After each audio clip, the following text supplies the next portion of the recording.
The limestone pavement at Souther Scales is immediately below Inglebrous, Yorkshire's second highest mountain. In fact, Yorkshire's highest mountain is in the distance in this picture, which is Whernside. It doesn't really look like a mountain, does it? No. It's not the most beautiful hill in the world, but it is high. And this place is one of the sort of richest in the whole of the Dales in terms of its limestone.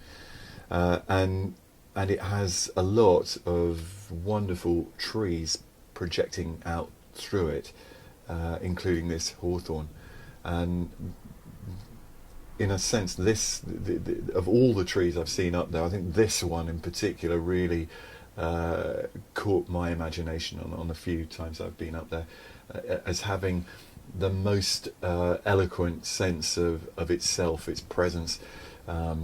This is an anthropic interpretation, admittedly, but yes. To me, the way they project up through, literally springing from the rock, these little trees, seems the perfect symbol of resilience and fortitude and endurance and so on.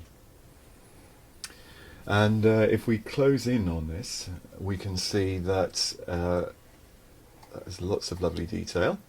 Again, this picture was made with the Phase 1 P65, which I had on loan that day, and I stitched them together as well. So it's two files. Some very high resolution files to begin with. This would work out at around sort of 600 or 700 megabytes as a 16-bit file. So it takes a bit of computing power to handle it. But in essence, that's not what it's about, of course. It's really about the tree itself. The contortions in that tree are extraordinary. They are. And the shape, the way that it kind of folds around in itself, gives it a really sculptural quality, I think, and sort of muscular sort of character, which really suits its role, I think, here in the landscape. The colours are pretty much as I saw them. I haven't really changed them in any significant way. There are a few compositional question marks that had to be dealt with, and this was one where I ended up going to and fro and round and about trying to resolve everything, and I ended up in this position which doesn't seem neither perhaps here nor there looking at it, but it was quite significant. The canopy against the sky is important. If I'd been higher or closer, there were various other places I could have stood, but the canopy was then against the background of the hill, which made it harder to see it. But if I went too low, then I would make resolving the foreground elements very difficult. Yes. So it's one of those, slightly a compromise, you could say, but also trying to just make a combination of shapes, the shape against the side of the hill here of the tree, and then most of the canopy is against the sky, and I think that's a reasonable resolution of that particular issue. And it's made in the context of this sort of pyramidal structure. Yes. You see the way that the line draws in from the bottom left and works out through the bottom right. There's some very strong lines throughout the picture there, aren't there? Drawing into the central area.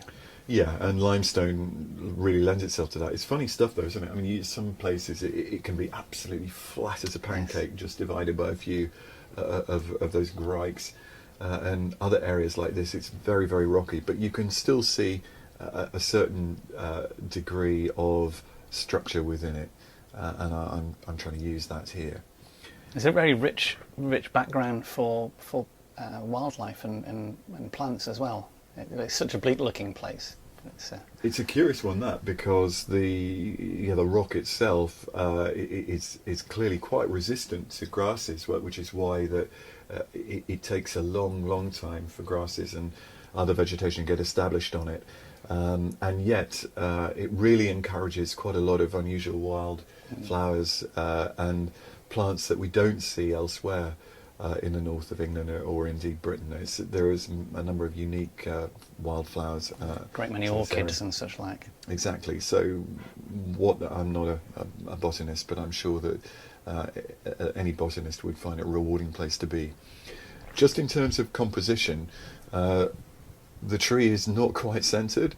It's certainly not off on any kind of thirds or anything like that. And although you might say, oh well, you made this picture with two images stitched together, the final outcome, the final crop that I've made, and it is slightly cropped on one side from the original two frames, is very deliberate, and it's about feeling the wind and the flow of light from the left, but allowing enough space on the right for that flow to continue. And just little details like this sort of narrowing shape Yes. there are important. Yes, I could have cropped it in a bit tighter, but I know when I tried to do that, it felt a bit cramped.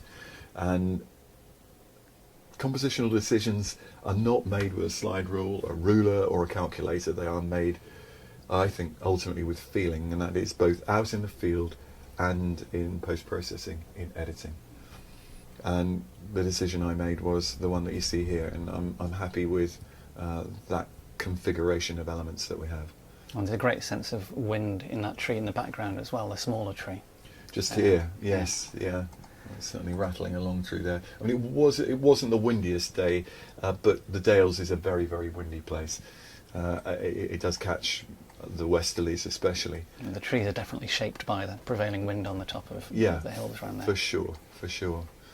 And in a way, I think as landscape photographers and artists, we really owe it to ourselves to kind of become sensitized to those qualities and to bring them out. It is literally going with the flow, and I try and make my decisions based on feeling the essential core characteristics rather than changing them, actually using them and trying to distill them to their essential qualities. And you would have waited around for the right sky to complement that picture as well, I imagine. Well, there's an interesting one. It was essentially a cloudy afternoon.